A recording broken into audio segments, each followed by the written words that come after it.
Hermana, muchas gracias por concedernos esta entrevista para Aleteia y El Observador. Gracias a ustedes. Hermana, ¿cuál es su nombre y de dónde es usted? Me llamo María de Guadalupe. Soy argentina y pertenezco a la familia religiosa del Verbo Encarnado, que es una congregación fundada en Argentina, una congregación misionera. Bueno, yo estuve unos años en Belén, ahí estudié la lengua árabe junto a las otras hermanas. Después pasé a Egipto, ¿no? Allí estuve 12 años en Egipto.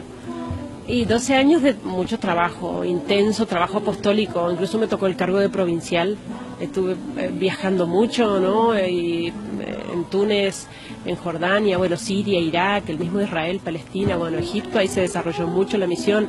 Es decir, realmente mucha actividad, una misión intensa, hermosísimos años de misión. Luego de esos 12 años, y cuando terminé mi cargo, realmente estaba cansada e incluso hasta se había resentido mi salud. Es por eso que mis superiores me ofrecen que yo elija un lugar tranquilo para ir a descansar un par de años. Es así que yo elegí Siria, lo elegí yo. Pero siempre lo cuento para que, primero para que se entienda lo que era Siria antes, ¿no? Como para elegirlo como un lugar para descansar. En segundo lugar, para que se vea como Dios nos lleva por caminos que uno no espera. Y bueno, yo iba a Siria buscando descanso y fueron poquitos meses que pasé y se desató esta guerra y persecución terrible que dura hasta el día de hoy. Y he vivido estos años feliz. Ciertamente no encontré lo que iba a buscar, que era descanso. Pero Dios sabía que no era eso lo que yo necesitaba en esos años y que quería otra cosa, ¿no? Por eso yo personalmente lo considero un privilegio, una gracia de Dios. ¿Cómo es vivir en esa zona de guerra con el miedo tal vez de ser martirizada, violada, o secuestrada, decapitada? ¿Cómo se vive, hermana? Bueno, yo creo que hay una sola manera de vivirla y es vivirla bien, para vivirla bien. La única manera es por gracia de Dios. Yo no le encuentro otra explicación. O sea, humanamente hablando, eso es para enloquecer, es para enfermarse al menos. O sea, es para la situación que vivimos en Alepo, es de bombardeo permanente. Yo no recuerdo un solo día en 4 años, ni uno solo, en silencio. Bombardeos, ataques, tiroteos, cañonazos permanentes de día y de noche, riesgo en toda la ciudad. Balas que entran por la ventana todos los días, muertos entre los nuestros, heridos. ¿Puede dormir, hermano? Cuando esto empezó en el 2011,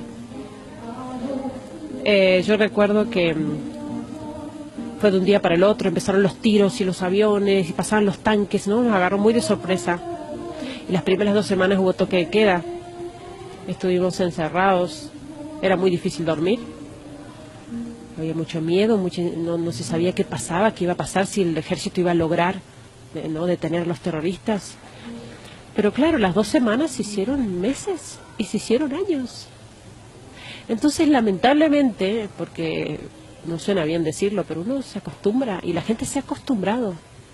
Y bueno, es así que podemos dormir, uno no puede pasar 4 años sin dormir. Pero bueno, ya nos hemos acostumbrado y ya por la experiencia, digo, cómo uno se acostumbra a distinguir los ruidos, las armas, los distintos tipos de explosiones, ¿no? Porque aunque es permanente, uno más o menos ya calcula la distancia, ¿no? Dice, bueno, más o menos, no están por esta cuadra, están más allá, ¿no? Hay tipos de armas que, bueno, sí, son de mayor alcance, pues sobre todo cuando tienen esquirlas, ¿no? Entonces ese tipo de explosiones que ya las conocemos, bueno, sí, ahí aunque sea 2, 3 cuadras hay que esconderse detrás de algo sólido por el problema de las esquirlas, ¿no? Pero en la ciudad hay francotiradores, por ejemplo, y bueno, uno ya sabe, va caminando, ya sabe que esta calle, ya conocemos las calles, que hay francotirador, y bueno, nos preparamos en grupo, 1, 2, 3, y cruzamos la calle corriendo lo más rápido posible para no darle tiempo al francotirador y de a varios para ayudarnos, ¿no? En el caso que le den a alguno, lo pueda tirar, lo pueda socorrer, pero esa es la vida de todos los días. Cuando uno ve que, por ejemplo, tuvimos una de las cosas más cercanas, cayeron 3 misiles apenas a 50 metros del obispado donde vivimos, 50 metros, cayeron 3 misiles, hubo más de 400 muertos, entre los nuestros, heridos, una cosa horrible. La catedral quedó muy dañada, no pudimos usarla por varios meses. Desde ese mismo día se duplicó el número de gente en la misa diaria, desde ese mismo día. Entonces uno dice, bueno, pero ¿cómo es esto, digamos?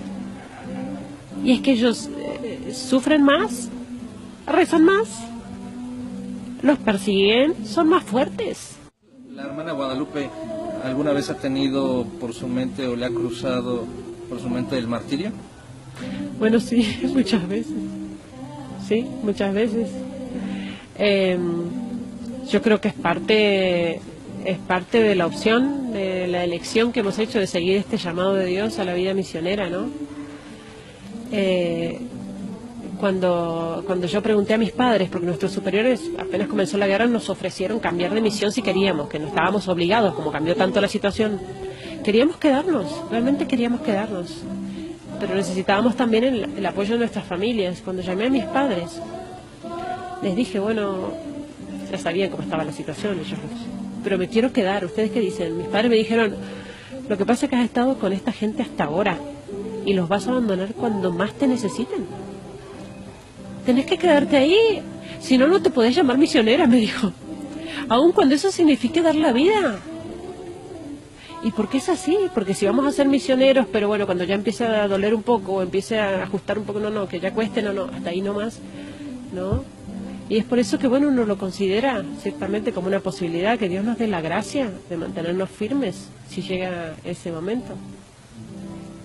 Hermana, ¿qué necesitan los cristianos en Siria? Bueno, los cristianos están pasando carencias de todo tipo, ¿no? La persecución es terrible y van dejando sus casas, abandonando sus pueblos, su propia tierra. Están pasando necesidades extremas. En Alepo mismo es tanta la cantidad de refugiados, de gente que ha ocupado las escuelas, las universidades, conventos, iglesias, mezquitas. La gente durmiendo en la calle, tenemos temperaturas bajo cero. Normalmente en invierno, en esas semanas de mucho frío, mueren niños de frío, solo por el frío. Y es por hablar de un ejemplo, ¿no? Pero no tenemos electricidad. La electricidad viene 2 horas por día cuando llega. Agua 1 vez por semana, apenas unas horas. Y Alepo sufrió, sobre todo al principio, 1 año y medio casi de asedio. Fue sitiada la ciudad, con lo cual se cerraron todas las rutas de acceso a la ciudad y estuvo sin insumos. Una ciudad de 5 millones de habitantes. Se acabó la comida, obviamente. Entonces, bueno, arroz, enlatados, fideos. La cantidad de gente que ha perdido sus casas, sin hablar de la persecución misma, ¿no? Las decapitaciones, los secuestros. Tenemos muchísimos testimonios de cristianos, incluso de nuestra parroquia, que han sido secuestrados, obligados con ametralladora aquí a renegar de Jesucristo, ¿no? De su fe. Y aún así, cuando ellos están necesitando tanto, que podrían hacer una lista así, ¿no?, de cosas que necesitan, cuando uno sale de allá, ellos dicen, pídanle al mundo que rece. Es eso lo que piden. Pídanle al mundo que rece. Lamentablemente esto está pasando desde hace años y el mundo no lo sabe. El mundo no lo sabe. O sea, tiene que salir la foto de un niño para que la gente empiece a decir, hay guerra, ¿por qué? ¿De dónde sale? Estamos en el siglo XXI. Que mandamos un mensajito de WhatsApp aquí y llega a la China en un segundo. Y puede ser que el mundo no sepa lo que está pasando. Entonces, por eso yo creo que es tan importante difundir esto, que se conozca, porque además más gente reza, más gente puede ayudar, más gente puede colaborar, cada uno en los medios que tenga, obviamente, eso queda a cada uno en el lugar incluso que ocupe, en el cargo que tenga, porque en esto obviamente tenemos distintos grados de responsabilidad en este conflicto, ¿no? Y en esta guerra, y entonces están quienes son los grandes responsables, a quienes ciertamente se les pedirá cuenta de esto, ¿no? Hermana, confírmenos esto, porque ciertamente nos llega información de que son decapitados, desollados, enterrados vivos, quemados vivos. ¿Esto es cierto? Totalmente. Es muy común, por ejemplo, cuando sale un colectivo, un ómnibus, como dicen, un bus, con cristianos, por ejemplo, intentando escapar de una ciudad a otra, por ejemplo, detienen el colectivo, bajan a la gente, a un lado los hombres, a otro lado las mujeres, los niños separados. Las mujeres son violadas delante de sus hombres. Después los hombres son acribillados o decapitados. Las mujeres se las llevan como esclavas sexuales, ¿no? Es terrible lo que está pasando con las mujeres y con las niñas. Y los niños normalmente o son enterrados vivos o se los llevan para adiestramiento, para reclutamiento, ¿no? Pero está sucediendo esto en muchísimos pueblos de Siria y de Irak. Y desde hace tiempo, desde hace años, no de ahora, ¿no? Conocemos realmente, sabemos de muchos casos, ¿no? Y desde el principio, viste, los descuartizados, ¿no? Puestos en bolsas de basura, en un contenedor de basura. No tocar, es cristiano. Yo creo que los cristianos perseguidos nos interpelan, ¿no? Nos cuestionan a nosotros como cristianos occidentales, ¿no?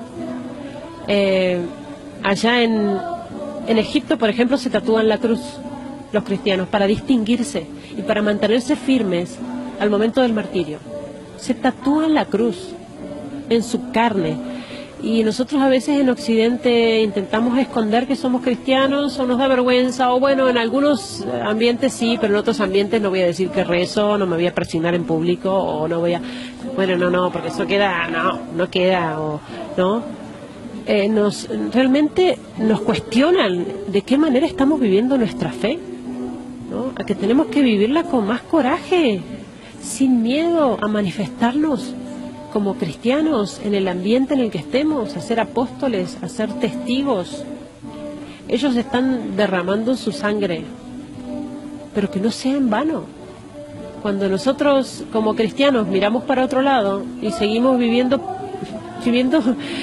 preocupados por las cosas materiales y qué como hoy y qué me voy a poner y en qué coche voy a andar, cuando en realidad lo importante no está ahí, ¿no? Estos cristianos nos señalan, yo creo, nos señalan el cielo, ojo, que están muy, ¿no?, mirando para abajo, es allá, ellos nos señalan eso, que está allá arriba lo importante y que hay que prepararse para eso, y que la única lucha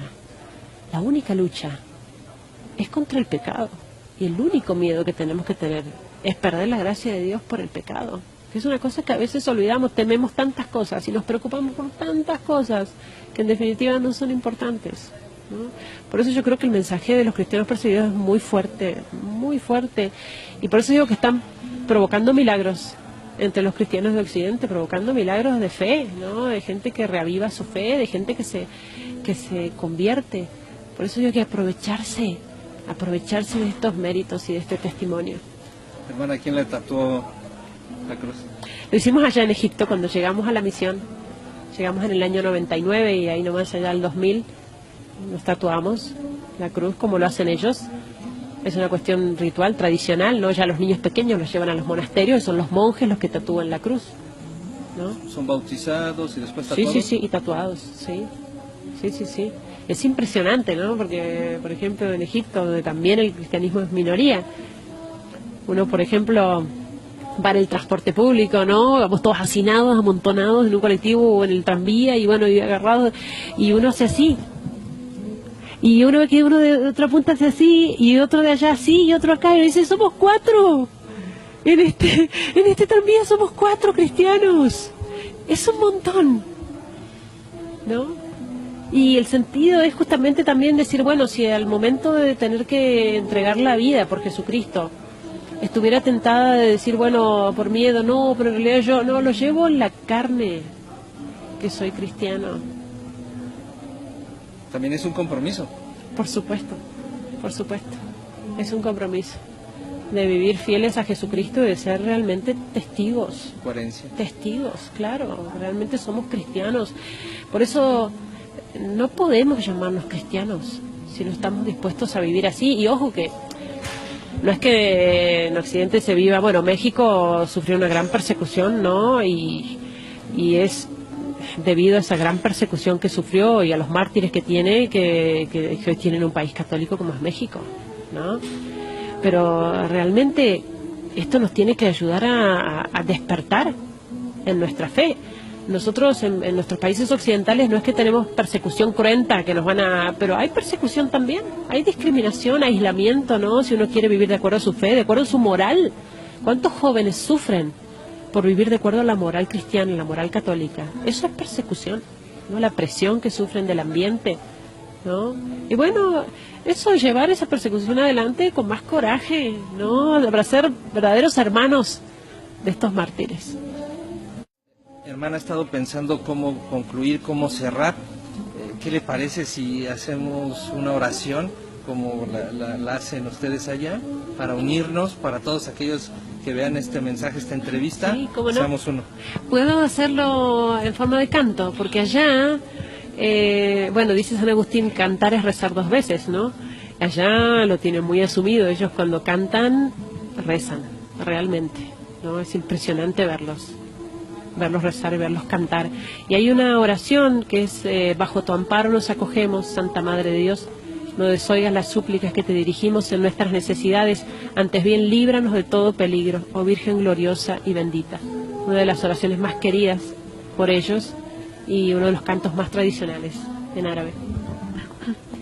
في ظل حمايتك نلتجئ يا مريم لا ترد طلبتنا عندما ندعوك يا فخر البرايا يا خير الورى يا بحر العطايا في